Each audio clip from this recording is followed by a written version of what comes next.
That's good. Not enough.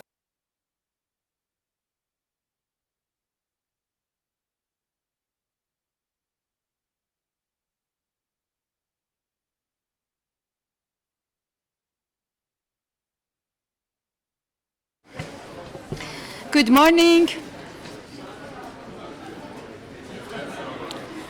May I invite those who can find a seat, please take a seat. And otherwise, please stand up. We are about to start.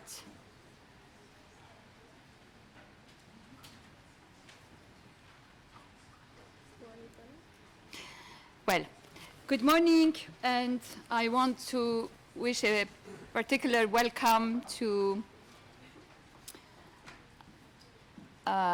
ambassadors, senior representatives of permanent missions, our social partners, distinguished representatives from international organizations, representatives of businesses and of youth organizations who are joining us today. And we are going to have this discussion around decent jobs for youth in two segments. This is the first segment, which is going to be somewhat interactive, and that's why I am eager to start early so that we have some time for question and answer.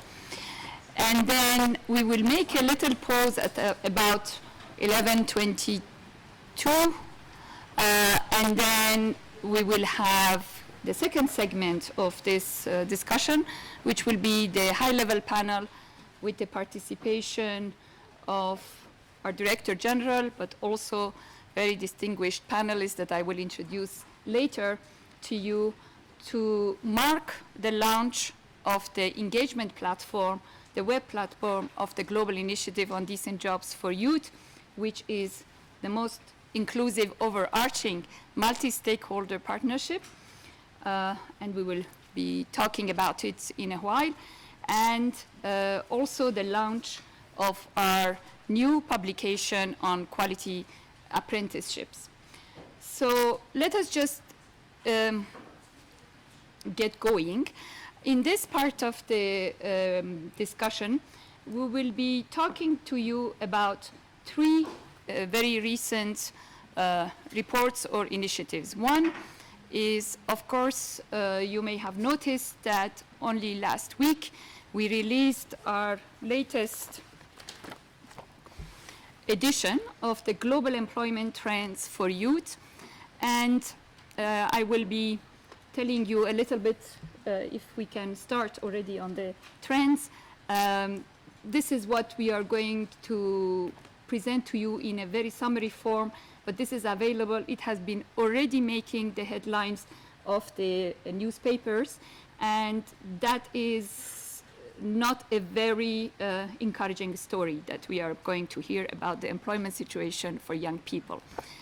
The second short presentation that we will do is for all those of you who may not know, again, a very brief recap of the history, the main components, and the guiding principles and the action part of the Global Initiative on Decent Jobs for Youth. And we will also have the benefit of having my colleague who will be talking to you about the indicators of SDG, 2030 SDG, which is focusing more particularly on the issue of youth employment. So let's without further ado go through the presentation. After these three sets of brief presentations, we will be taking question and answers, so please hold on if you have questions or comments on any part of the discussion. Please note them. I'll take them at the end. So let's start with the last edition of our Global Employment Trends for Youth 2017, which is the main part of it is, of course, detailing out our trends on how youth have been faring in the labor market. This is a biannual publication, and each time we are presenting the trends, but also we have a specific topic for policy analysis. And this time we put an emphasis on technology and youth employment and sectoral shifts for youth employment. And of course, the report has also a few chapters on the issue of what policy implications and policy recommendation we can make in the light of the analysis that precedes. The trends, what do the trends show us is that although the total number of unemployed youth, 70.9 million, is lower than the peak of the youth unemployment, which was about 76 million, but the rate remains the same, 13.1, and we still see a very tight labor market for young people, and this projection is likely to increase the number of young women and men unemployed in the next year. If we now go to the other trend, which is looking at the regions, obviously you will see that unfortunately Northern Africa and the Arab states continue to have the highest rate of youth unemployment. There is a slight decrease, but that is minor. We see an increase in Latin America and the Caribbean, somewhat better in Europe and advanced economies. And in Asia, while the youth unemployment rates are relatively low, nevertheless, we find that the ratio of youth to adult unemployment, which globally is about 3 to 1, it Asia is 5.5 to 1. So there are stories behind all these figures that show that globally and almost in all countries and regions, we are having still a very tight labor market for young people. If we go to the next indicator, another trend, we see that globally, young people represent 22% of need. You know, this is the indicator under the SDGs that Steve will be talking to you about it, neither in employment nor education and training. And what is also interesting, important to note that on all these indicators, there is a serious gender gap. And even on need, we will see that they represent a higher proportion of need globally, and you will see there the proportions in emerging economies, developing and developed world. However, unemployment, as we have been arguing, is only the tip of the iceberg. What is more concern as well is that those who are working, those who manage to get a work, they are not necessarily coming out of poverty. They are mostly engaged in informal employment, in vulnerable employment, in insecure temporary employment. So today, in these trends, 160.6 million young people are working, but living in emerging and developing countries, working but living in extreme or moderate poverty. That's below $3.1 that we use as a benchmark. And young people, as I mentioned, are more likely to be affected by informal jobs. You see that this proportion is 3 to 4 for young women and men, and 3 to 5 for adult workers. The report also finds, as I mentioned, but we are not going to delve into that, the growth sectors, financial services, health, trade, transport, information, and communication. The report looks into the impact of new technologies, internet platforms, gig economies on youth employment. And it ends with a discussion on where we need to put the focus, including on digital skills, including on sectoral strategies for creation of additional decent job opportunities for young people in this report. That's all I wanted to say for the global employment trend youth. And now I want to ask my colleague, Steve Kapsis, from the Department of Statistics of ILO to briefly walk us through the complicated framework of indicators under the 2030 SDG, which more particularly focus on youth employment. Steve, you have the floor. Great, thanks very much, Azita. And I will follow your lead and also be brief in my comments this morning so that we have time for discussion. I'll jump right in. I'm going to basically talk about the global monitoring framework for SDGs, how we monitor youth employment outcomes within the SDG framework, what are some of the challenges related to that, and what we're doing, what our efforts are to try to tackle those challenges and have better and more data pertaining to labor markets in the SDGs and youth in the labor markets. So the main takeaway with the SDG in terms of monitoring progress towards the SDGs, if there's one takeaway that I'd like you to have today, it's that it's extraordinarily complex. So we all know with the MDGs, they were focused on developing countries, focused mainly on reducing poverty. With the SDGs, the overall goals are much broader, more ambitious, sustainable development for the whole world, not just developing countries. And with the monitoring framework that goes with that, it's increased in complexity exponentially. So versus 8 goals under the MDGs, we have 17 under the SDGs. We have roughly 10 times more targets under the SDGs.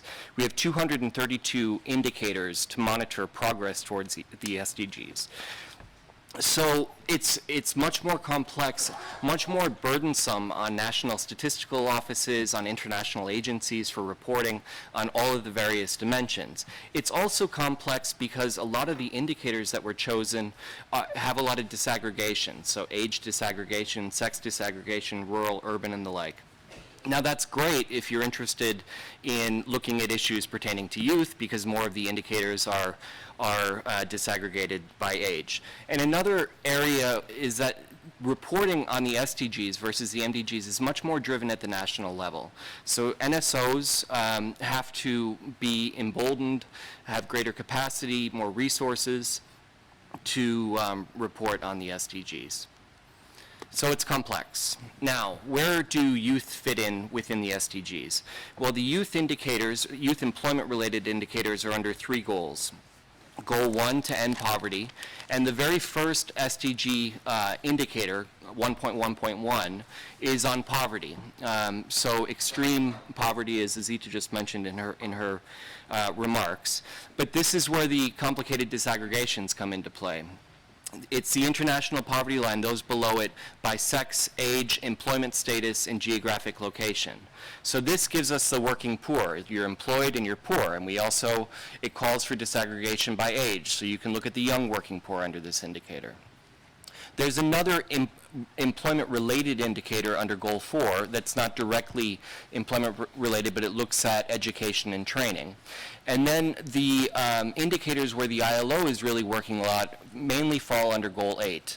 Here we have 4 indicators that pertain specifically to youth, and one that's on child labor where there's some overlap with the youth cohort.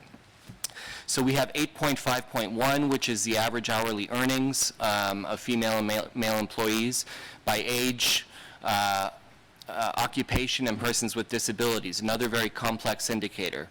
I have here on the slide that it's a Tier 2 indicator. What that indicates is that there are well-established methodologies for this indicator, but we don't have a lot of data around the world for the indicator. Tier 1 indicators, there's established methodologies, but we have a lot of data. Tier 3 indicators, there may not be an international standard, and there may not be any data at all. So we have indicators across all 3 tiers under Goal 8. The unemployment rate that Azita just mentioned, the NEET rate, those are both Tier 1 indicators. We have fairly good coverage. And then we have 8.B.1, which is the only Tier 3 indicator currently under development, which looks at the existence of a developed and operationalized strategy for youth employment within the national strategy. So this is a set of indicators that were chosen to monitor the SDGs. You can say some interesting things with these indicators, as Azita showed. So this is the working poor, youth versus adults. Here we can see that around 1/3 of young people who are employed are poor, based on this $3.10 international poverty line, versus only around 1 in 5 adults. We can see that the evolution of NEET rates, and this shows the NEET rates among young women versus young men, and basically shows that young women tend to have much higher incidence of being NEET as opposed to young men. The further up you are in that chart, the more disadvantaged women are relative to men. You can see the unemployment rate that Azita mentioned. So that gives you the framework under the SDGs, but what I'd like to point out is that this is a good starting point for assessing the situation of youth in the labor market, but it's not comprehensive. It doesn't give a complete picture of the situation of youth. You have to look beyond the SDG indicator framework to really get a full picture of what's going on with youth. For instance, you'd want to look at status in employment to see, are they employees, or are they own account workers, are they in formal or informal jobs, are they entrepreneurs, what are their hours of work, are they working excessive hours, or are they underemployed, wanting to work more, are their skills that they've attained a good match for the types of jobs that they're in. None of these indicators are captured under the SDGs. So we can't think of the SDG as sort of a panacea in terms of monitoring the situation. The other issue that I'd like to point out is even for the indicators that are Tier 1, where we have good coverage, this is the NEET rate, we have big data gaps around the world. So this shows the countries in blue, where we have in ILO stat are at least one data point since the year 2010. So you can see massive gaps in Africa, some significant gaps in Asia as well, and even countries that are blue. I'll pick on India here. The last data point that we have for this is from 2012, 5 years ago.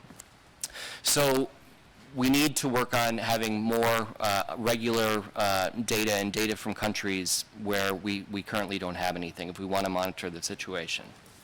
So what do we do at the ILO for that? The starting point is ILO Stat, which is our central statistical database, and this is just a snapshot of our webpage where we present the SDG labor market indicators, but also the fuller set of decent work indicators, some of which I was just referring to. So this is the starting point. But as with most databases and websites, what you see on the top is only a part of what's going on. And a lot of the work that we're doing to support countries is really what's going on here under the island that you see in terms of supporting them on data, on compiling data, and also processing data ourselves. We do this through our annual questionnaire that we send out to countries, and we've gotten much more, I would say, aggressive in terms of following up with countries, working with them to support their data collection efforts to make sure that the indicators that they're producing adhere to international standards. And we're also, you know, the world is changing and we're trying to change with it. New technologies enable us to do more in an automated way. And our data production for SDG monitoring, we're really putting an emphasis on this. So working on bulk ways of getting data, processing the data here at the ILO to ensure international comparability. And what I'd like to really point out is our work on microdata processing. So countries conduct a labor force survey, they have the underlying data set, they report those data to the international system. But one of the problems that we face with youth is that countries won't disaggregate by age the indicators that they report, so we won't have that information. So we're working with countries to get access to their labor force survey microdata. We went from having about 1,000 data sets to 6,000 in 2 years. We've processed 4,000 of those, and that is enabling us to fill in some of these data gaps. And I'd just also like to point out that we have a forthcoming guidebook on SDG labor market indicators that helps to explain a lot more than what I can do in 10 minutes here. So with that, I thank you for your attention. Thanks, Azita. Thank you very much, Steve, for walking us through this in such a brief time. But I would like to come back to the indicator 8.B, that one, the slide, because while, as Steve explained, many of these indicators are actually going to measure the results, the improvement in the labor market. And Steve just mentioned how difficult or challenging is that one. We also have completed in the past our estimates with very thorough methodology of school to work transition that we applied in particular in countries where they don't have regular labor force surveys, and that has been a very important source for policy discussion afterwards, because each labor market, each country context is very specific, so we cannot generalize on types of policies that will work and that are needed in a very particular setting. So I would like to focus on that because all countries will have to prepare reports on action taken in pursuit of the 2030 SDG goals. And the 8B1, it's talking about existence of a developed and operationalized national strategy for youth employment as a distinct strategy or as part of the national employment strategy. And I think that, and it has some detailed account what do we mean by operationalized, mainly resource. And that goes a long way into the need for action, and that gives me a good lead to present to you very briefly again the global initiative on decent jobs for youth. Again, we have had with some of you who have been attending our governing body discussions or various side events in New York or in Geneva, I hope by now quite good familiarity with the global initiative, so I won't go into much detail. And actually, the engagement platform that will go live in a while during the high-level panel, in fact, you will find all this detailed information and explanation on there. But let me just go back to the origin of it. We were actually, while the 2030 SDG agenda was being adopted, prepared, moving from MDGs to the SDGs, we had taken on board the Secretary General of the UN and our Director General that while youth employment seems to have become a global priority and there are many actions that are taking place, nevertheless, these actions remain fragmented, they do not connect, they do not add up. And therefore, the challenge that we just presented in a few trends is this way, and the response, even if every country, I think, by now has a youth employment priority or strategy, nevertheless, we need to scale up action and we need to scale up impact. So this was the rationale for thinking of a inclusive multi-stakeholder partnership. It started from the UN system and as a coalition, a UN-wide system coalition for scaling up action and impact. I don't want to bother you with the UN processes, but ILO was tasked by the UN HLPC, which is the high-level programming segment of the chief executive boards, to come up with, to lead a task team of other partner UN organizations and to come up with a strategy, basically, how can we scale up impact and action. We started with 9 UN agencies and ILO, 11, 15. By the time we adopted, we have 22 United Nations agencies who have subscribed to work jointly under this global initiative for action. But UN has a convening power, has a lot of technical expertise, knowledge expertise, policy advisory role, but youth employment takes a lot more than that. And therefore, this has been converted initially from its inception as a global initiative on decent jobs for youth, which is, after being endorsed by the UN Chief Executive Board and launched at the New York Youth Forum in 2016, has been opening up to governments. If we can go to the list of partners, governments, social partners, foundations, media, academia, youth and civil society, regional institutions, parliamentarians, private sector. So you see that this is the broad partnership and that come together. They are all active in one way or another on youth employment, but the idea is to connect, synergize, and galvanize action with all these partners to get to the impact and scale that we want. We can come back, Susanna, please. There are 4 components to this global initiative.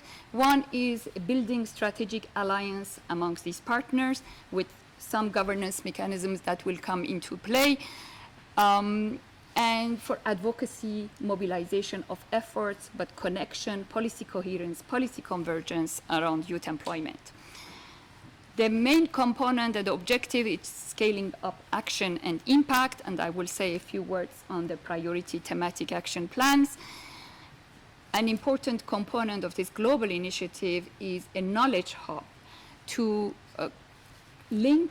leverage all the existing knowledge of what works on youth employment in an easily accessible manner, but also to use this knowledge hub for capacity building and also to make it a space for not just scaling up impact and action, but innovation, innovative thinking, because as we know, labor market conditions change continuously and therefore responses have to change. continuously. Mobilizing resources, domestic resources, private sector resources, financial, international, global facilities, and all these have been detailed out in the strategy for the global initiative, and you will find more details in the web platform. If I can go now to the action part and the thematic focus. For the first period, the task team and the partners, we have chosen 8 priority themes for action, for partnership. And I'm going very quickly through this. In the pack that has been available to you, you find a little note on each of these action plans, which really canvas the main issues, the main elements of action, and the main partners. However, this is only the tip of the iceberg again. There is a whole story and strategy behind that. So we have quality apprenticeship, digital skills for youth. I don't think any of these will need any explanation why they are so important. Youth in the rural economy, youth transitioning to the formal economy. We just saw the still very high rates of informality among young people. Green jobs for youth, youth entrepreneurship and self-employment, youth in fragile situation, a very important focus of this global initiative, youth who are caught in the situation of conflict, peace building, but also natural disasters or man-made disasters as well. Young workers in hazardous occupations, this is really focusing on the age 15 to 17, which all our surveys show that they are amongst the most vulnerable groups because they may be in the legal age of working, but they are still working in very hard conditions and in sometimes hazardous occupations. And what else I would like to say? Yes, we are also going to launch today where is my copy? A new toolkit for quality apprenticeship. I got it, thank you. Quality apprenticeship, and this is very much demanded, and it has taken a lot of time, expert advice, consultations, analysis of good practices, and this is ILO quality framework for apprenticeship that we are going to launch also today in about an hour. And my colleagues are here who have been working hard on this, Ashwani Agarwal at that time, if you had some questions to ask about it. But this is also as part of the contribution to the knowledge, to the policy coherence and convergence that we want to see, and what we said under the thematic action plan on apprenticeships. I would like also to say something about the guiding principles of the global initiative. We have defined in the strategy some 15 extremely important guiding principles. These are not only slogans or values that have been. These are based on a very thorough analysis by the task team of the experience with youth employment and why some have failed and why some have succeeded. And it is again the quality framework for youth employment that we want to say.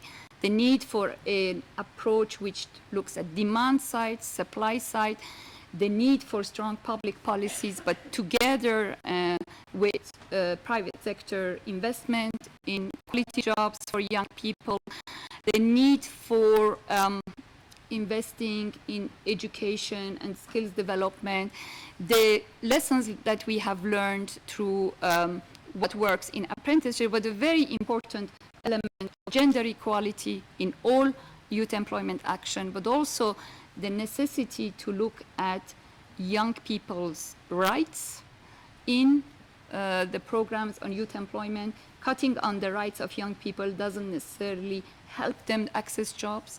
And third element, very important around these yachts, it's the engagement of young people themselves in the design, in the monitoring, in the implementation, in finding the solutions. And I think that this is a very important element. I am not going to go through the 15 guiding principles, but those who are going to partner, who have already partnered, and who are going to partner with the global initiative have to subscribe to these guiding principles. That is a very important element of that.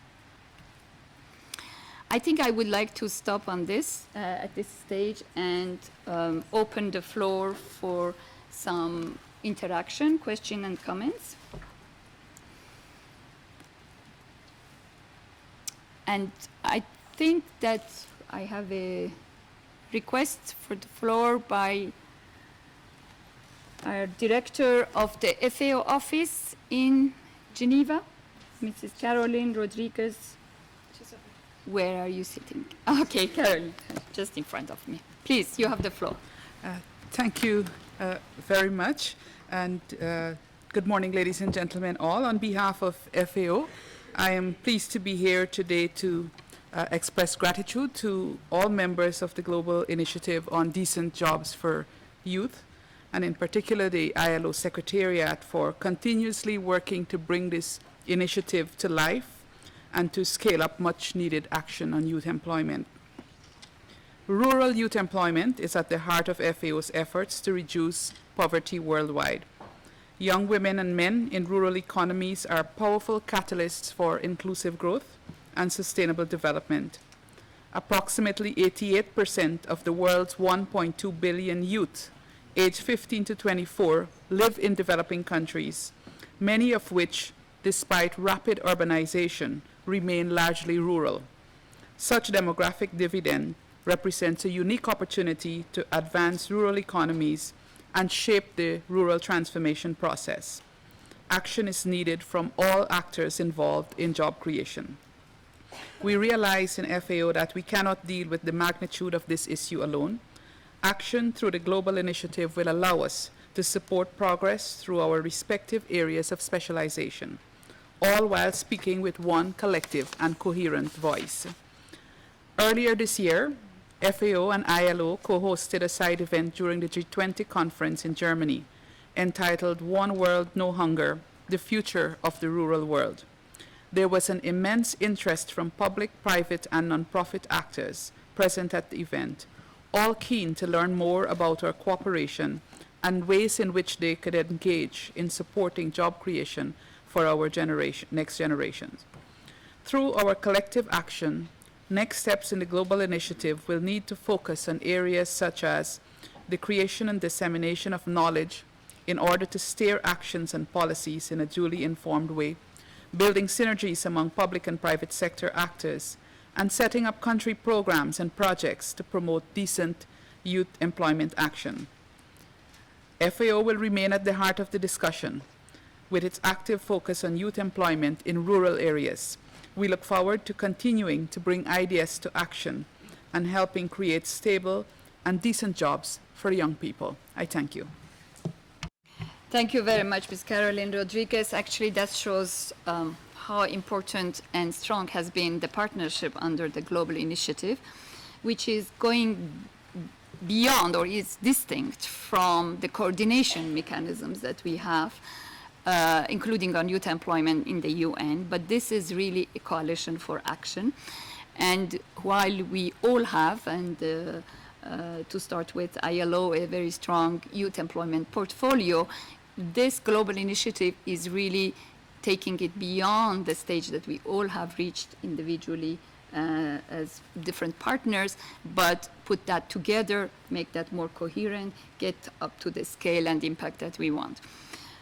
This is the only chance for some interactive and question and comments, so I invite you to, if you have questions and comments, to make them now, because in the later segment that we will be hearing from some other activities that we have been doing jointly with our partner organizations, we may not have that much time.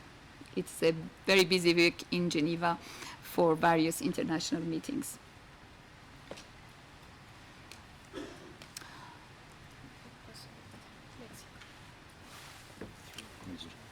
Yes, please. Mr. Luis Morales, Mexico. Thank you very much, Sita, and thank you for this very interesting presentation and for convening this meeting. Certainly for Mexico, it's a very, very important topic. We are not the exception as a country that prioritizes youth employment. You mentioned the Knowledge Hub as an important element of the initiative, and the importance of sharing good practices and show what works, and the views also from all the relevant actors as a multi-stakeholder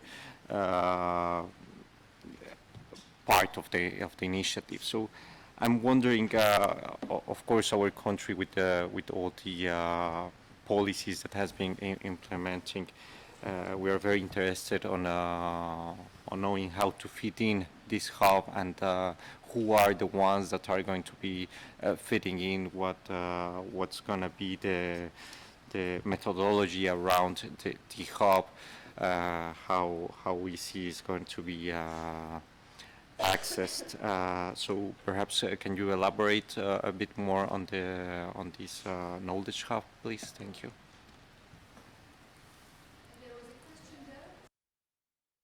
Yes. Good morning. Thank you for your presentations. I'm speaking on behalf of the Fair Internship Initiative. The report focuses on quality apprenticeships, but has no mention of internships, and as a large number of youth do internships to bridge between study and work. I was wondering why internships were not included in the report. Thank you. Yes. Hi, I'm speaking on behalf of the Health Workforce Department at WHO, the World Health Organization. From our perspective, we are very much encouraged and want to support the global initiative on decent jobs for youth. We work closely with ILO and OECD on trying to bring attention to the health sector as a leading sector of jobs and employment, a leading labor sector. In OECD countries, we know that about 11% of all jobs in the health are in the health and social sector. We know that jobs in the health and social sector are inclusive of women. Almost 70% of jobs, formal employment, is in the health and social sector. And unlike other areas, jobs in this sector are growing. So we know that in the next 15 years, we will probably have 40 million additional jobs created in the sector. So from our side, we are very encouraged and want to support and engage with the platform. We recently had our 4th Global Forum on Human Resources for Health, where there was a youth forum that was associated with it. My colleague can speak more later. But from the youth themselves, there was a very strong call to link with the Decent Jobs initiative. So I'll leave it there. Thank you.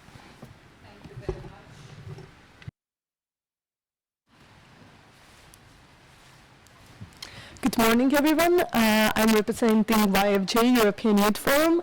First of all, I would like to also support the question about internships, because ILO is leading example that it is possible to have paid internships within also the UN, and we also would like to highlight the focus on the quality internships. The second point is that we quite often hear the buzzword future of work, and I would like to know if you are planning some research about how the future of work is is influencing young people, because we know, as was already mentioned, that the informal types of work put young people in the really vulnerable situations. So we would like to know more if you would like to focus on this type of work as well. Thank you.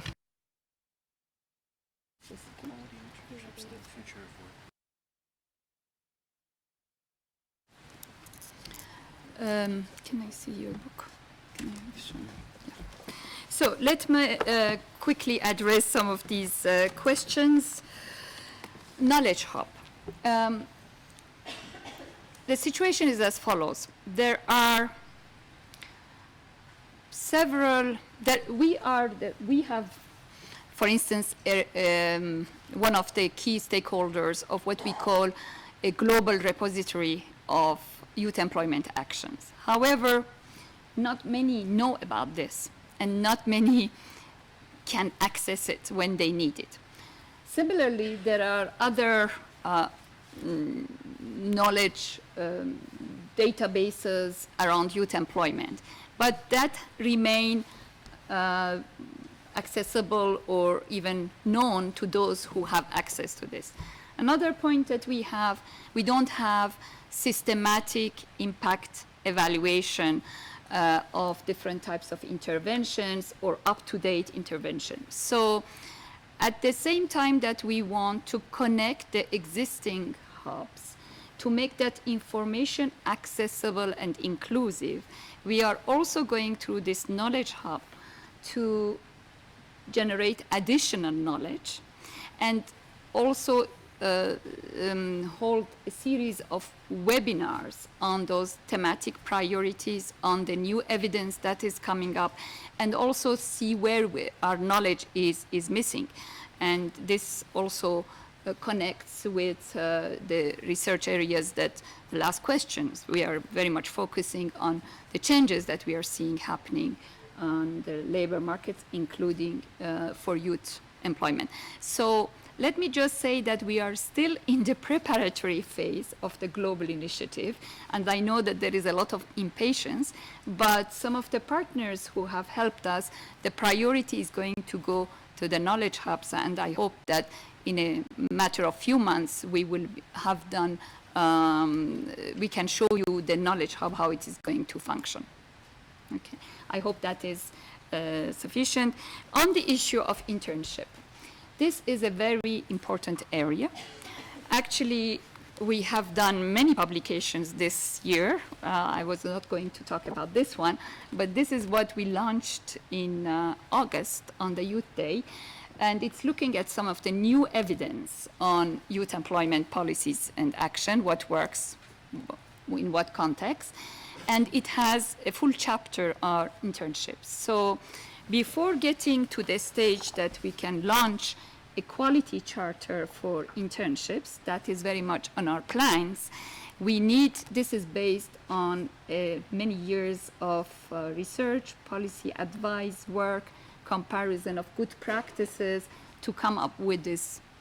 So this is in the making, if I can say. And we hope that we will have a charter. It's a complicated picture on internship. It was also on apprenticeship, but on internships in particular, so we are going to have an internationally framework for quality internships, I hope, in a matter of a couple of years. The last question was about of course, that was a comment, the health sector. We are also touching on that in our latest Get Employment report, and we were very much in collaboration with WHO around that coalition and as part of the global initiative as well. I think that I have answered some of is there one more burning question or comment? If not, then I would request to remain in place. We will make just a few minutes pause to welcome other high-level guests, and we will go into our next session. I want to thank my colleagues here. If you have further questions individually, to Steve Kapsos, to Susanna Puerto on the Global Initiative, to Ashwani Agarwal on the Apprenticeship Toolkit, to Neil on internship, on the global employment youth trends, please do have them at the luncheon time. Thank you.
honorable ambassadors, senior representatives from permanent missions, representative of the international organizations, social partners, businesses, youth organizations, ILO colleagues, and colleagues from all the other sister agencies who are here in numbers. We are starting the second part of our discussion this morning on the Global Initiative on Decent Jobs for Youth. And this one will be a high-level panel attended by several of our distinguished panelists. Of course, I will mention their names, and they will have a time to give their comments. Mr. Guy Ryder, Director General of the ILO. His Excellency Mr. Cristobal González Aler Jurado, Ambassador and Permanent Representative of Spain. Mr. François Rancy. Our high-level panel goes this way, please. We're a circular panel. It's a circular panel on this table and in the front row. So, Mr. François Rancy, Director of the Radio Communication Bureau International Telecommunication Union. Ms. Isabelle Durand, Deputy Secretary General UNCTAD. Thank you very much for being with us. Ms. Dorothy Ngambi Tembo, Deputy Executive Director of the International Trade Center, ITC. Mr. Francis Kim, Senior Officer, Research and Information, ITUC, International Trade Union Congress, where on my left, Asia Pacific, and Mrs. Tana Lechimi Use, Youth Specialist, IOE, International Organization of Employers, Mr. Christian Frutiger, Head of the Global Public Affairs of Nestlé. So without further ado, I would like to start with our ILO Director General. You have the floor. Thank you, Azita. Good morning, everybody. It's wonderful to be before you all in this very full room. Thank you all for coming, and also to be in the company of this very distinguished panel. Welcome to all of our panelists in particular. Well, the occasion that brings us together today is a new phase of our global multi-stakeholder collaboration in the Global Initiative on Decent Jobs for Youth. It's an initiative which aims to break down silos which sometimes exist in our activities, to overcome fragmentation, and to secure effective and innovative action in respect of youth employment.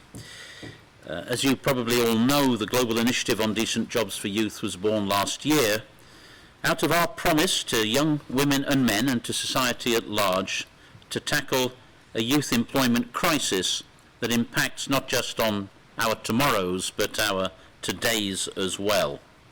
And Azita, I think you've already made reference to the Global Employment Trends report that we have recently published. Once again, this report puts before us a very stubborn and painful reality that nearly 71 million youth are unemployed and another 160 million youth are working but still living in poverty.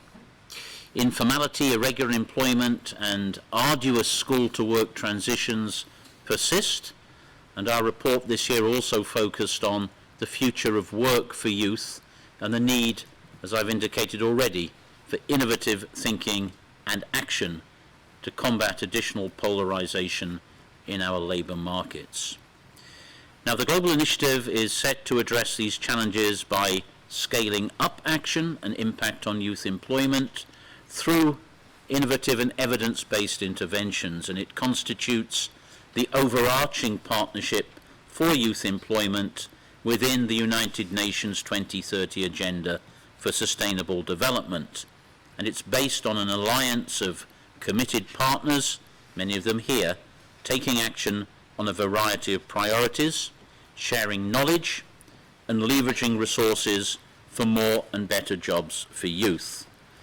Now, this multi-stakeholder partnership is in effect an open invitation to governments, to social partners, to youth, and to civil society, to the private sector, to foundations, to the United Nations system, to regional institutions, to parliamentarians, to academia, and to the media, and to stimulate more participation and to foster greater synergies at regional and country level. Today I'm very pleased to introduce to you the engagement platform of Decent Jobs for Youth.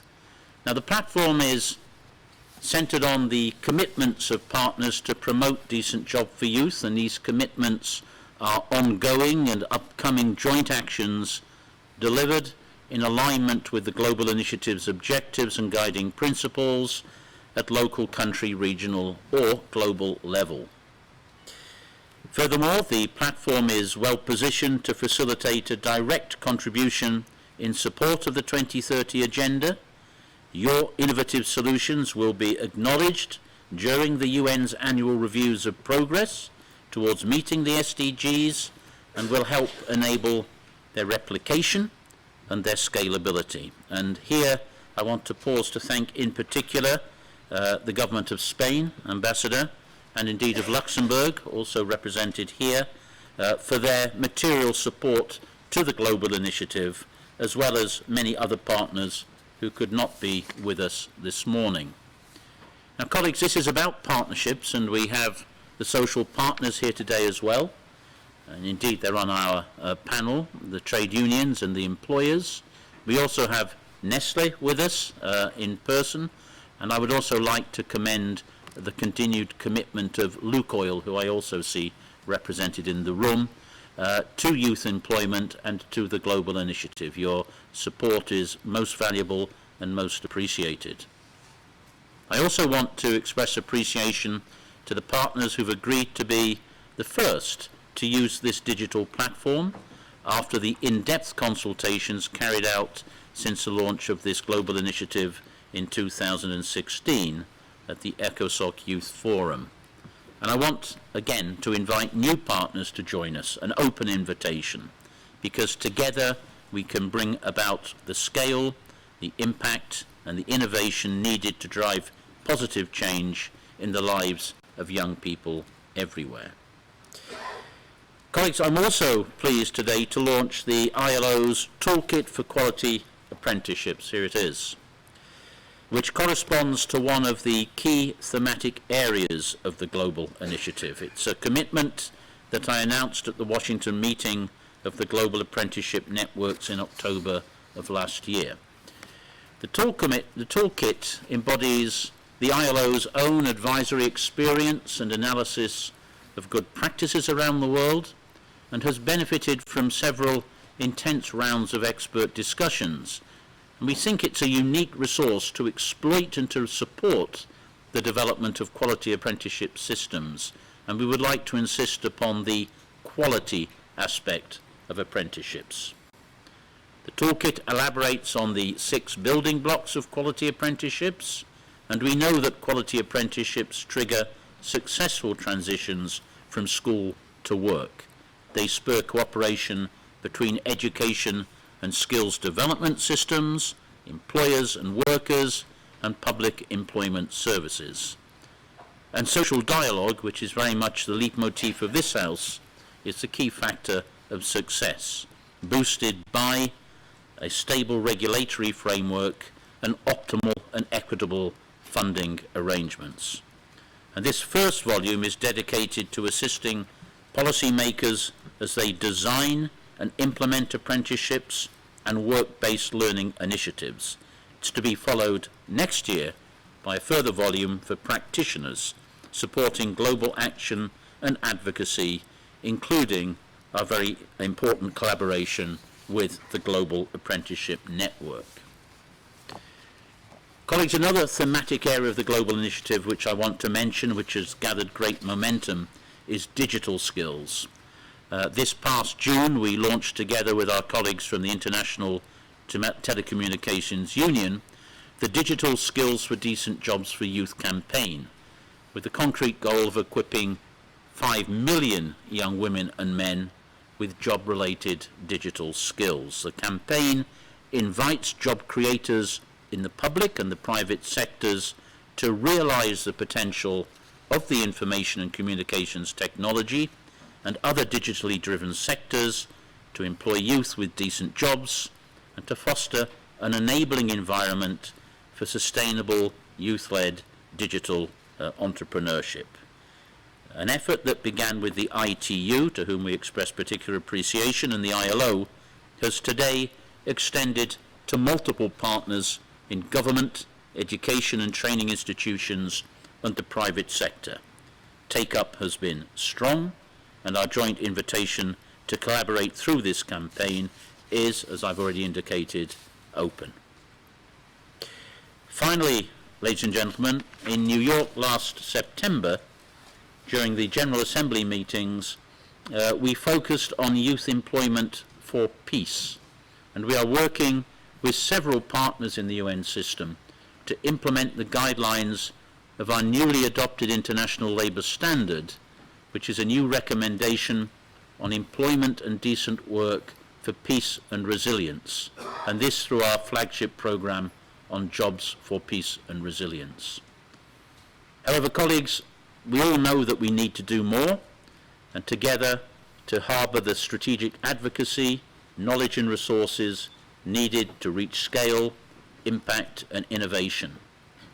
I think that our action has to be commensurate with the size of the challenges before us. That's the objective of the global initiative. So I conclude by inviting you all to join with committed partners and world youth employment leaders and experts through the new engagement platform of the Global Initiative on Decent Jobs for Youth, and to work together to make a difference in the lives of young people everywhere. Thank you for your attention.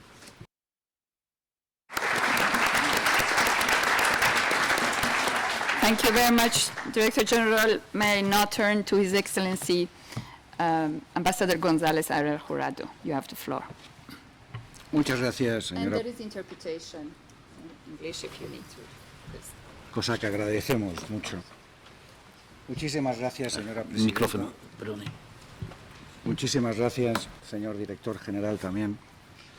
Primero, por brindarnos esta oportunidad a España el estar aquí hoy y compartir esta iniciativa tan importante para la Organización Internacional del Trabajo, pero también y muy especialmente también para España.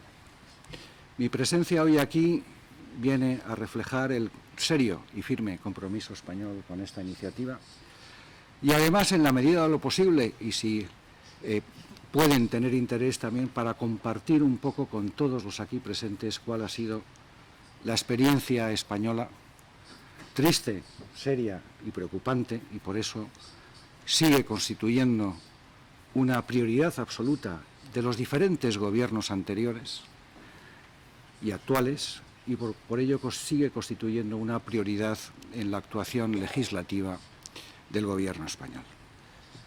Pero además de eso, y como bien ha explicado el director general, el paro juvenil trasciende más allá de todas las fronteras. Es un fenómeno, por supuesto, nacional de cada uno de nuestros países, pero al mismo tiempo, en nuestro caso, y como miembro de la Unión Europea, es un problema europeo y es un problema mundial. Y por eso creemos que esta iniciativa de sumar esfuerzos entre todos y a escala internacional es fundamental. Hoy en día, y como he sabido, hay más de 700 millones de jóvenes que buscan trabajo en el mundo y que se suman a los 160 millones de jóvenes que trabajan pero viven en la pobreza. Y por eso, como decía, hacen que esta iniciativa global sea una prioridad necesaria y urgente. En el caso español, en nuestra experiencia a lo largo de los últimos decenios, es que el paro juvenil siempre ha sido un problema estructural, con independencia del crecimiento económico y, por supuesto, con una incidencia mayor durante las épocas de crisis económicas. Pero incluso en la época de mayor crecimiento, las tasas de paro entre los jóvenes españoles nunca ha descendido por debajo del 18%, que es un porcentaje importante. Y siempre ha duplicado el de la población en general. Durante la crisis económica y financiera, han quedado precisamente al descubierto las peores debilidades de nuestro sistema, fundamentalmente condicionado por un rígido marco laboral. El despido como mecanismo de ajuste, fundamentalmente de costes laborales, ante la disminución de la demanda, fue un procedimiento utilizado casi en un 70% de los casos, y ese es uno de los principales motivos por el que se produjeran más de 4 millones de despidos y una tasa de desempleo juvenil que llegó a multiplicarse por 3. Por ello, en España, en los años de la crisis, el desempleo juvenil supuso casi el 60% frente al 27% europeo o al 13% mundial. ¿Qué hemos estado haciendo para afrontar ese problema? Me voy a referir a las últimas iniciativas adoptadas, como fue el caso de la reforma laboral que aprobó el Parlamento español en el año 2012 y que vino a introducir fundamentalmente flexibilidad, formación, emprendimiento y una suma de iniciativas público y privadas. Los resultados ciertamente han sido positivos, pero queda, déjame decirlo desde entrada, queda todavía muchísimo trabajo por realizar. Pero entre esos resultados positivos, por ejemplo, la OCDE ha reconocido el aumento del porcentaje de contratos indefinidos en un 46%, que ha contribuido a la inserción de los jóvenes en el mercado del trabajo. La contratación indefinida de jóvenes menores de 25 años está creciendo por encima del 20%, concretamente llegó a ser del 25% en el año 2016 y en lo que llevamos de año del 2017 ahora mismo estamos superando el 21%. Más de medio millón, casi 600.000 jóvenes han firmado un contrato de formación y aprendizaje y cerca de 450.000 jóvenes han comenzado un proyecto por cuenta propia. La estrategia española de empleo juvenil ha ofrecido oportunidades de empleo, formación o emprendimiento a más de 1,5 millones de jóvenes.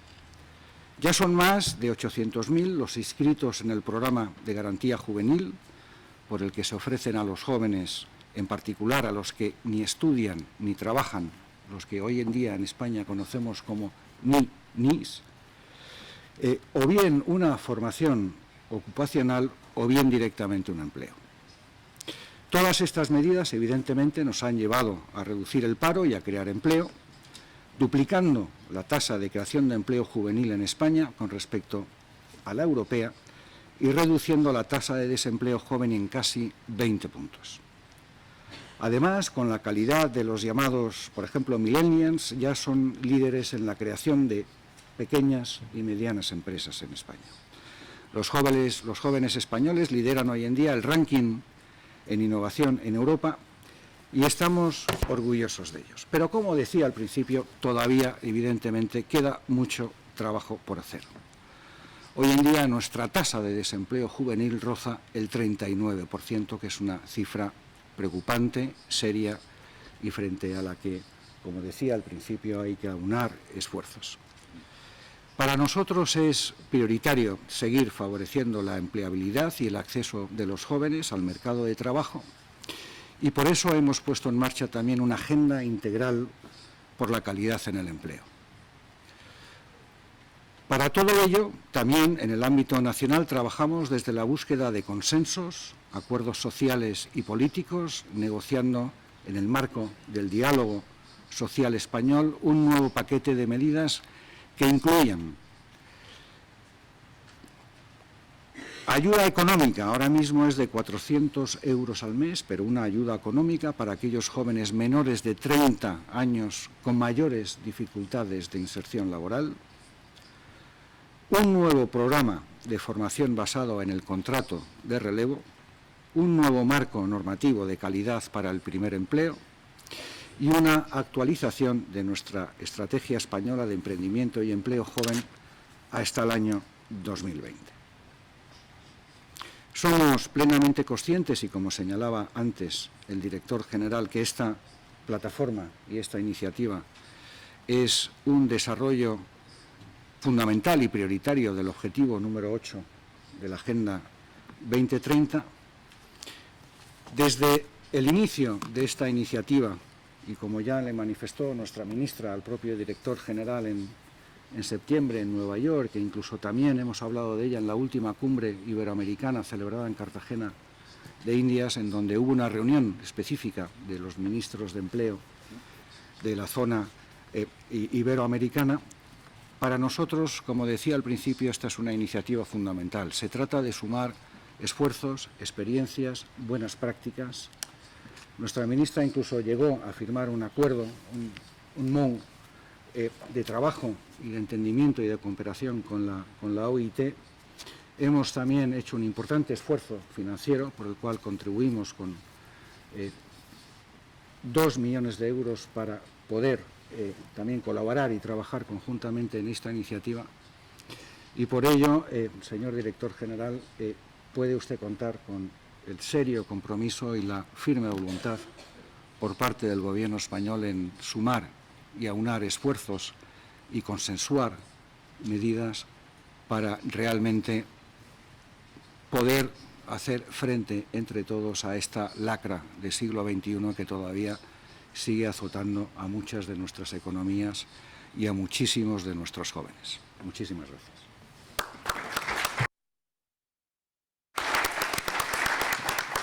Thank you very much, Ambassador. Muchas gracias for your candid elaboration of the situation in Spain, what government can do and are doing around the world. So that was very telling and for espousing actually the cause of the global initiative from its inception, as you mentioned. I mentioned earlier this morning that 22 United Nations entities have coalesced under the global initiative to put all their might, convening power, expertise, and resource mobilization strategies behind the global initiative. And we are very privileged to have 3 representatives of 3 of these international organizations. And I would like to request Mr. François Drancy first, Director of the Radio Communication Bureau of ITU, to give his brief comments. Thank you. Thank you very much. Excellencies, dear colleagues, ladies and gentlemen, it's a particular pleasure for me to represent ITU at this distinguished launch of the engagement platform of Decent Jobs for Youth, the global initiative for action. ITU is very pleased to celebrate this step forward in our joint global commitment towards addressing the global youth employment crisis through multi-stakeholder collaboration.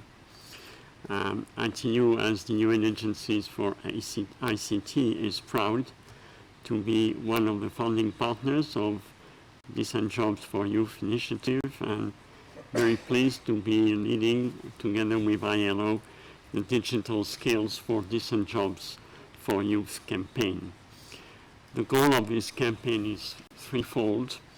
Firstly, to promote an enabling environment for young people to seize the employment and entrepreneurship opportunities offered by the growing digital economy, and beyond it, by the digital transformation of our societies. Secondly, to encourage the creation of new job opportunities in order to integrate more young women and men in the labor market and help digital economies to flourish. Thirdly, and more concretely, to equip 5 million young women and men with job-related digital skills.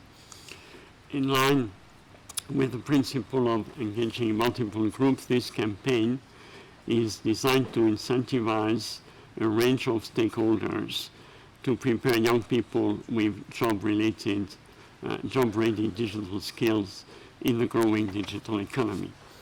Indeed, this campaign has already succeeded in attracting several stakeholders to commit to train young people and I understand that one of them is also present today. I would like to thank you for your commitment. We look forward to seeing more and more commitments to our common work showcased on the engagement platform, which will also enable all of us to track progress towards our goal of training 5 million young people with job-ready digital skills. Please allow me to use this opportunity to encourage governments, the private sector, academia, civil society, and other UN agency and training providers everywhere to join hands to train young people with basic, mid-level, advanced, and digital entrepreneurship skills, along with soft skills, as part of the Digital Skills for Decent Job for Youth campaign. We look forward to our continuing fruitful collaboration with ILO and all partners of Decent Jobs for Youth. Thank you very much for joining this celebration.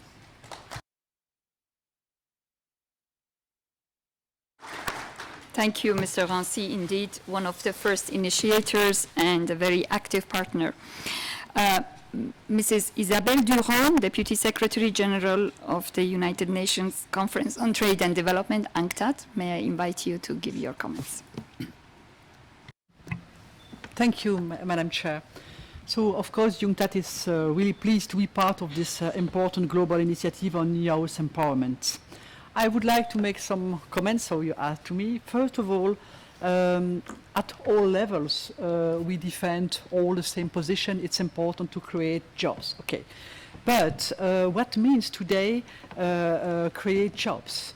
What means and what will mean for the young people the labor market, not only today but in the next decades, because of course the labor market will change in the developed countries but also in the developing countries. And of course, we all agree on the fact that SMEs are the best place to create jobs. That's true. But those SMEs maybe would create more jobs for young people if they are created through young people. Sometimes SMEs created through young people will not hire a senior. They will first of all hire people, young people. So I think that we have to support especially creating of startups with young people. That's a first thing.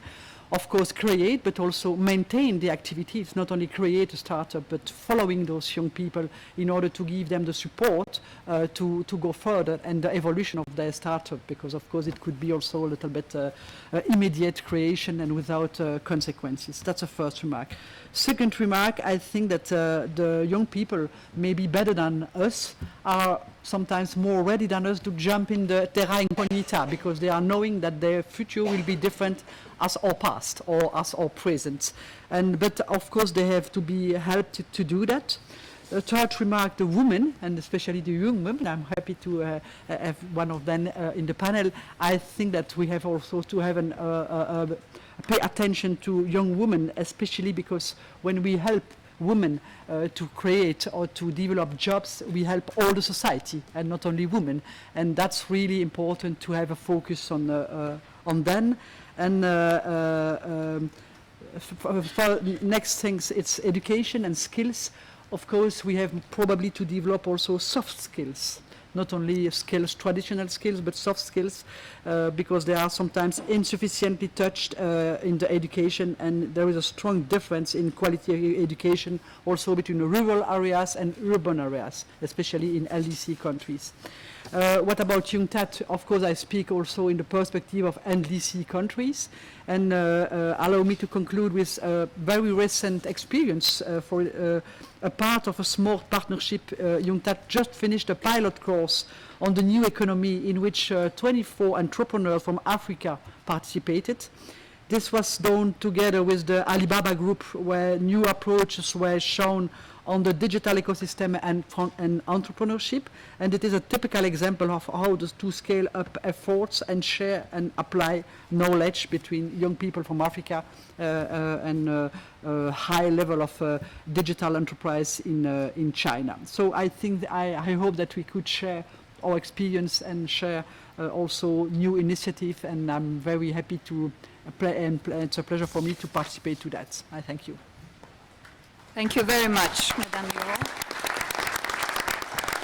I will now invite Mrs. Dorothy Ngambi Tembo, Deputy Executive Director of ITC, International Trade Center. You have the floor. Thank you very much, and good morning, Excellencies and all. Firstly, I would like to thank you, Director General Ryder, with your team for taking leadership in creating this platform, and ITC is particularly pleased to be associated with the platform. I wanted to start by perhaps putting into context what it is that we're really trying to achieve. And in so doing, I'll give an example of what transpired last week. Last week, we have launched in Senegal an e-commerce platform which mainly targets young entrepreneurs, MSMEs, in promoting their connection to global value chains through online trading. We heard from Aminata, a 30-year-old CEO of a company called Nema that exports mango to Europe, highlighting how through the support that ITC had provided to her, had scaled up her company's international competitiveness, brought additional income to her employees, and helped generate decent job, and most importantly, also contribute to overcoming the migration issues. We heard earlier on in the presentation that you, Chair, led with others regarding the trends. It is very clear that the gap between the youth that are ready to get into the market and those that actually get in is a challenge, particularly in the African context, where you have 11 million having the potential to get into the market and only 3 million getting there at the end of the day. And Aminata is an example of that. But she is also an example of what is potentially possible when youth are afforded the opportunity to be able to be active participants in the global economy.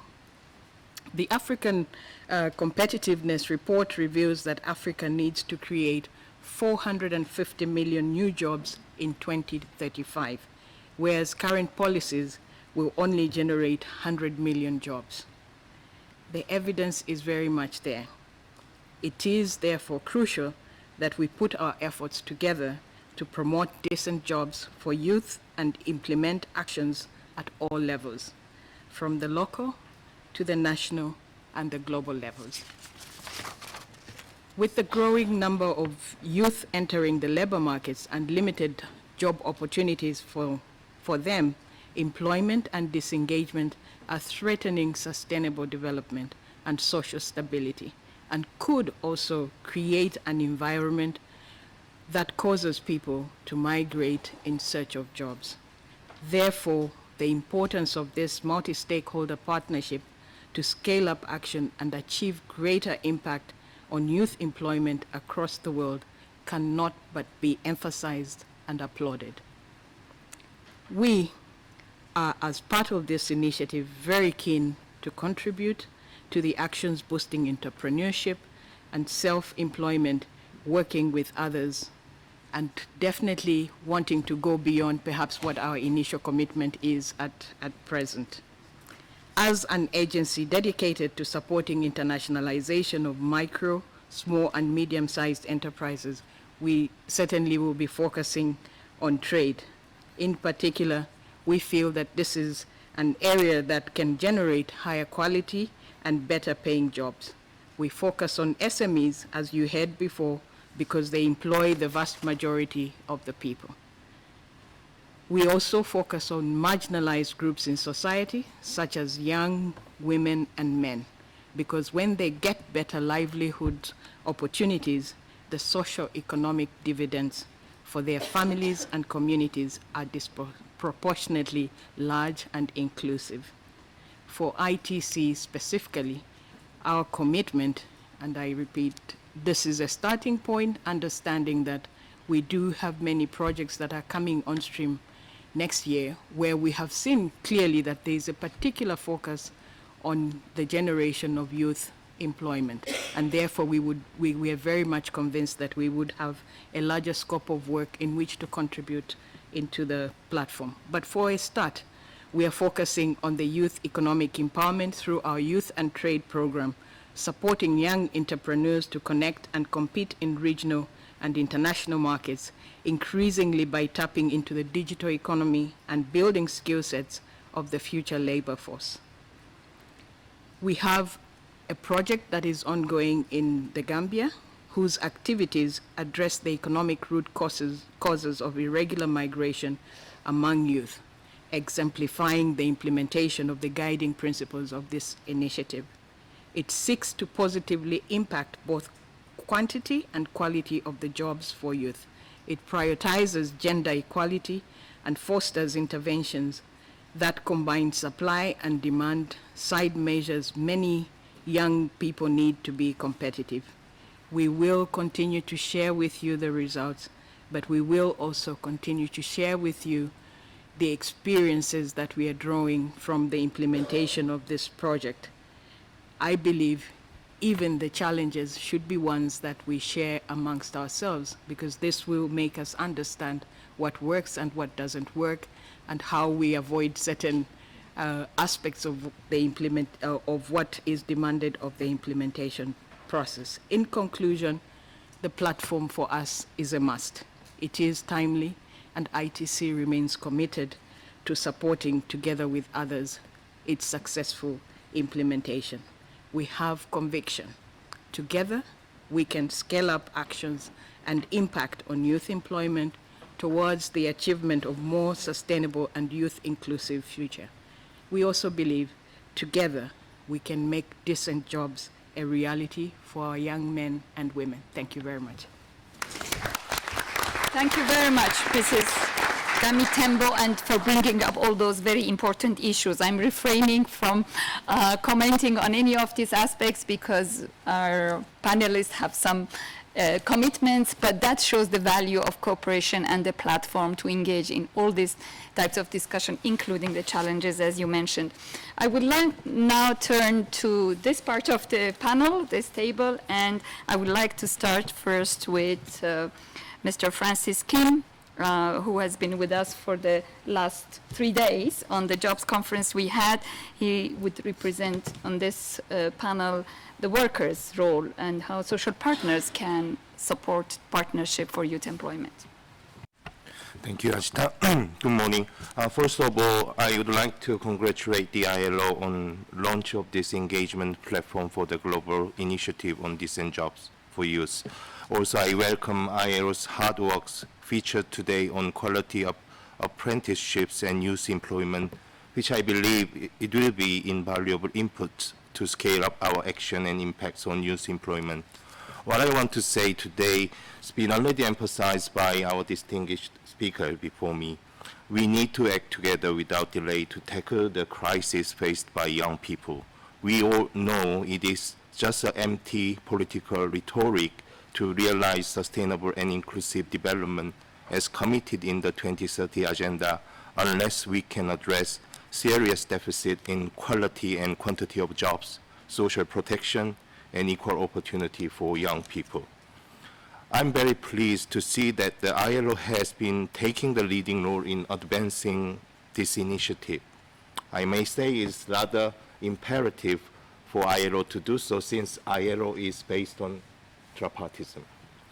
Social dialogue is a fundamental base to ensure a democratic, inclusive, and coherent approach to solve the young youth issue with enormous social, political, economic, and environmental implications, including peace, definitely.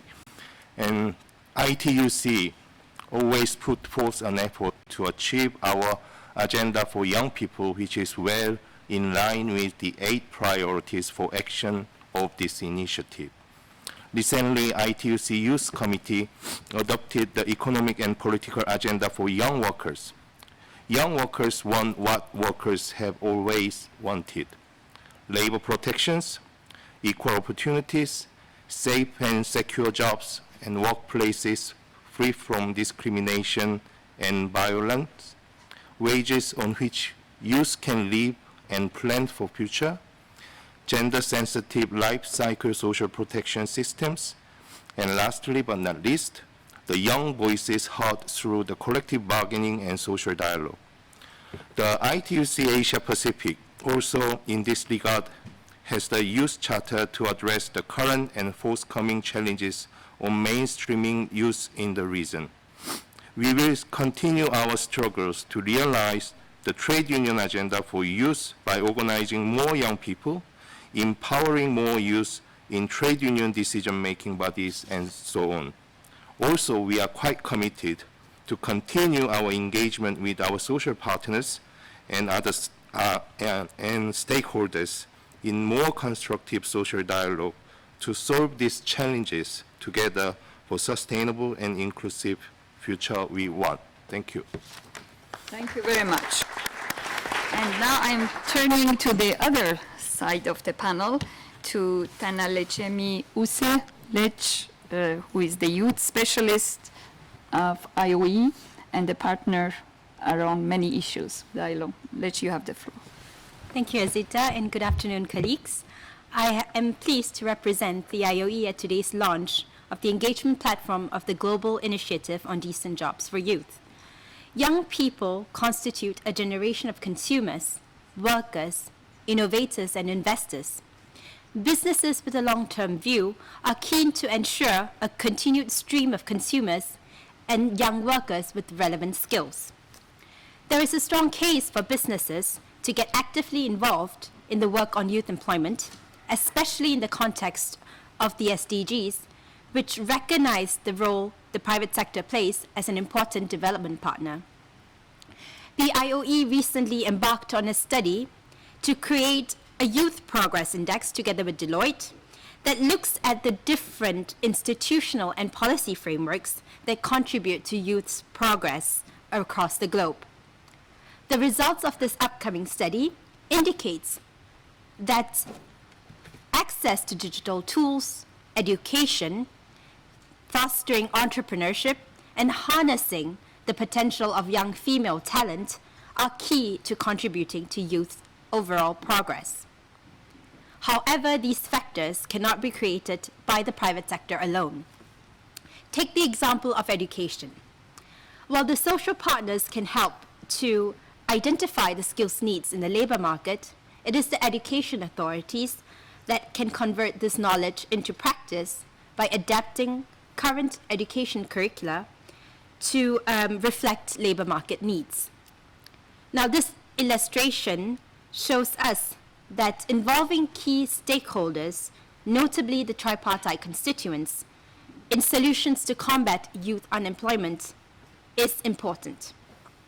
This principle is epitomized today as we see for ourselves key stakeholders around the table gathered here for the launch of the engagement platform. Now, Decent Jobs for Youth is based on an alliance of committed partners that have taken action across a wide variety of thematic priorities, all in a bid to allow a sharing of good practices, a sharing of knowledge, and leveraging their resources, all in a bid to create more and better jobs for youth. Now, as a representative of the private sector that is committed to tackle youth unemployment, and as a youth myself, I look forward to seeing this platform in action in the coming months. The challenge for policymakers today is to focus on the long run in coming up with new solutions, in coming up with the necessary partnerships to make a concerted effort to tackle this issue of great importance. Of course, no country can do it all at once and all alone. Through tripartite consultations, priorities can be selected and partnerships forged that can have the best impact in the short run and contribute to long-term employment for youth. Thank you. Thank you very much, Ms. Use. Thank you. And I would like to request Christian Frutiger, head of the Global Public Affairs, to talk about Nestlé as a partner and contributor to the global initiative. Thank you very much. Excellencies, ladies and gentlemen. I represent Nestlé, a the world's biggest food and beverage company. We have over 300,000 direct employees and, of course, have a multi-million employment impact both downstream and upstream in our value chain. I would like to start off where my colleague from the IOE finished, and that's on the opportunities with young people. We have, I think for the first time in history, the largest generation of young people in the world, over 40%. So that represents a tremendous opportunity for our future. The problem is that they are, as we've seen in the ILO report, disproportionately affected by precarity, by unemployment, and underemployment. In rural areas, for example, that lack of opportunities pushes young people to leave their communities and to migrate to larger cities in the search of work. So the world is running out of farmers. When we think of the future demographic projections in the world, 9 billion, 10 million people, the question is who will be able to feed all of us? In the Global South, the average farmer is around 50. In the Global North, they're between 60 and 70, so technically should be retired. So a big question mark, which is a problem for us as a food and beverage company, because all our raw materials come from agriculture, but it's a problem for everyone. The world is also running out of qualified workers. Traditional education no longer necessarily prepares young people for work, because many of the jobs, of the future don't exist yet. Also, what we see in some countries is that up to 60% of those who leave school are actually unable to read or write. Again, a problem for us as a company, but a broader problem. So the private sector can play a role, but governments have to create the right conditions. So what do we want to do as a company? So we want to help develop the right skills for young people so they can either find jobs or create their own. So in September this year at the UN General Assembly, our CEO announced the expansion of our Nestle Needs Youth initiative to include the entire value chain, from the sourcing of raw materials to the manufacturing and distribution of our products. This initiative builds on what we've done in Europe, in Spain, and in other countries in developing employability skills and promoting the dual education system. I particularly welcome the toolkit on quality apprenticeships the ILO has launched today, and as a Swiss citizen, I'm particularly proud of the dual education system gaining traction. At Nestle over the last decade, we have helped hundreds of thousands of young people prepare for work. We have trained and supported 4 million farmers, and we have helped 2 million women develop business skills. So our ambition now for 2030 is to help create 10 million economic opportunities for young people. Help young people get ready for work through education and on-the-job training. Make agriculture attractive, some say sexy again, through technology and innovative farming practices. Develop skills of young entrepreneurs that they can build their own business and be part of our future economic success. And of course, we want to develop the future leaders of our company.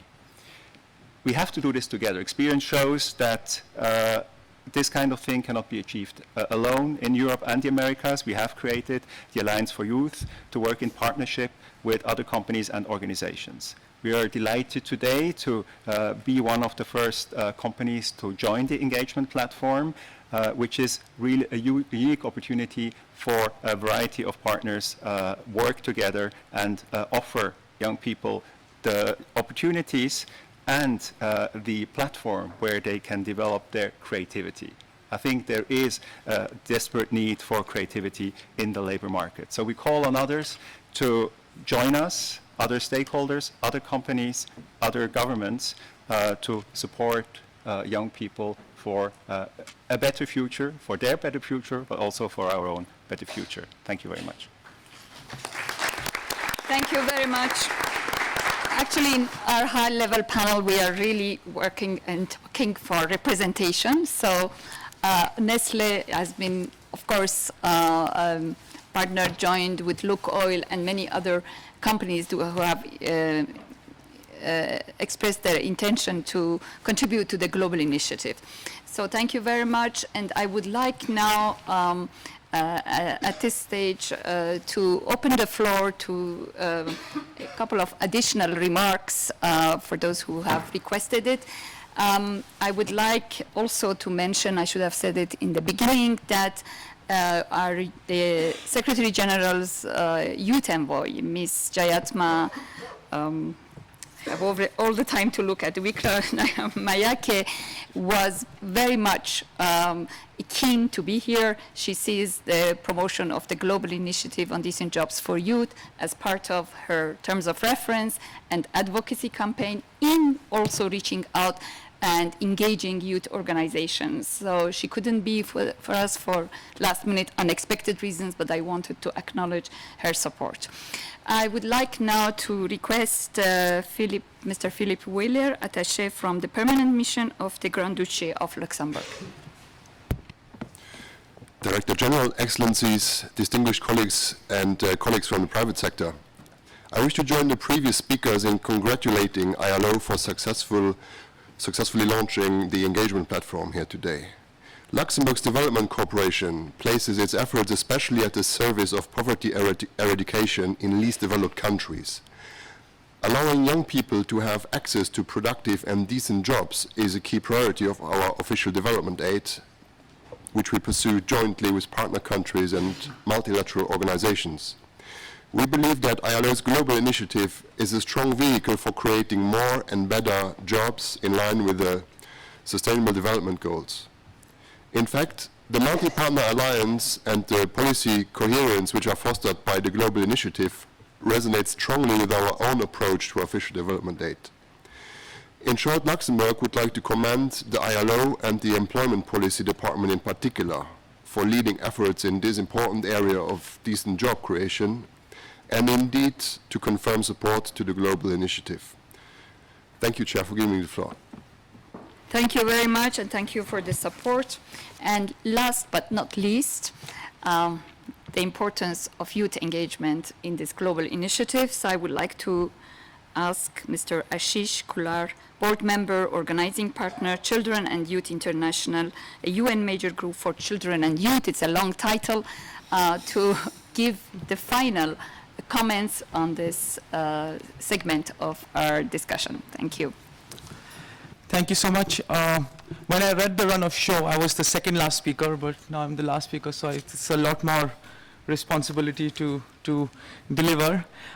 So to avoid protocol and get straight to the topic at hand. So it's pretty evident that youth unemployment is a global crisis, and I think that's been elaborated very well. We don't need to get into the statistics that specify that. But what was very articulately phrased today, that youth are the worst affected demographic within the unemployed sector, and the unemployed sector which is growing fast. And sometimes this is overlooked in the general narrative, but not amongst the community involved within this conversation. So it's great that it's there. And also to add that this is an issue that affects young people in all contexts, as you can see in one of the areas of the strategy as well, fragile context is specifically mentioned. It affects young people in all countries and all stages of the economy. So keeping that in mind, we feel this is a very, very timely and much needed initiative. I mean, the UN has many initiatives all the time, but something unique about this initiative is that it has really embodied a whole of society approach. And this is extremely important for it to be a coherent and coordinated response. So this is very much welcomed.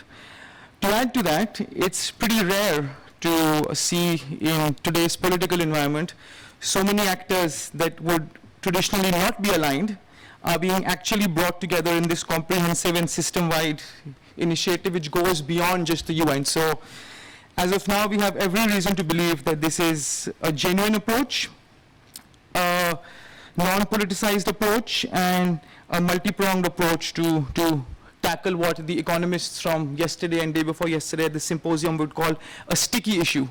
issue which is difficult to get rid of. Now the scale, intent and focus, I think this is a point that the others haven't made so far, so we'd like to make this. The scale, intent and focus make it extremely clear that we are not only addressing the issue of youth unemployment here. We're using youth unemployment essentially as a means of implementation to address a lot of other issues that the 2030 agenda highlights. We talk about green jobs, we talk about youth in fragile contexts, we talk about digital skills. So these are all linked to different areas of the global agenda. And essentially the approach needs to further exemplify, I mean, it does, but in the next phases, it needs to continue to treat this as not only ending youth unemployment, but ending youth unemployment as a means to promote sectors and promote avenues where we need action to achieve the agendas we have all agreed to. And lastly, I mean, the fact that we are here is testament to the fact that the scope of dialogue has been broadened, and youth organizations and youth entities are directly engaged in the conversation, in the framework. I'd just like to reiterate the fact that a lot of youth entities in the formal and informal economy, this is something we specifically like to highlight, are already working on all the 4 areas of work outlined in the initiative. So from our side, it is really going to be trying to link up the work that youth organizations are already doing and add value to this initiative. Now lastly, I would not be doing justice to the youth card if I was only all appreciation and didn't raise the flag to be cautious about certain aspects. I think there's nothing that prevents us from saying that decent work is a human right, and this is something that should be exemplified with all partners moving forward in implementing the next phases of the initiative. This is something which is extremely important to this moving forward. And lastly, I think this is a comment not specifically to ILO, but to, in fact, more of the partners present in the room. I mean, ILO so far has been doing a great job in terms of the narrative setting around this. So I was counting what most partners spoke about in terms of the action areas of the compact, and the only topics which were touched upon in an elaborative manner were digital skills and youth entrepreneurship. And of course, these are important. These are action areas within the compact.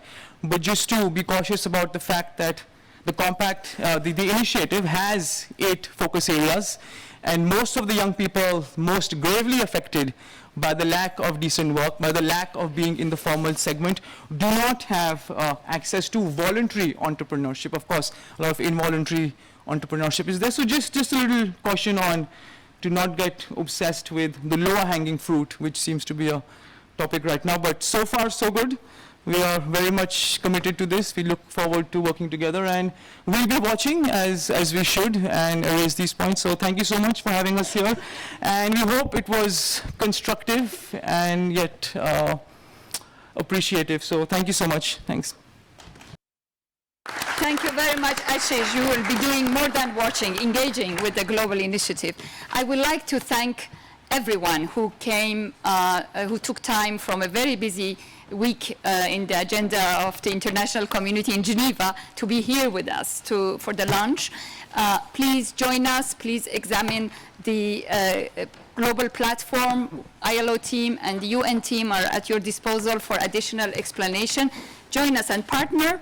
And also for those who can, please join us for a light luncheon, youth-friendly light luncheon that is offered outside at the Espace Gobelin. And very many thanks for our distinguished high-level panelists here. Thank you very much.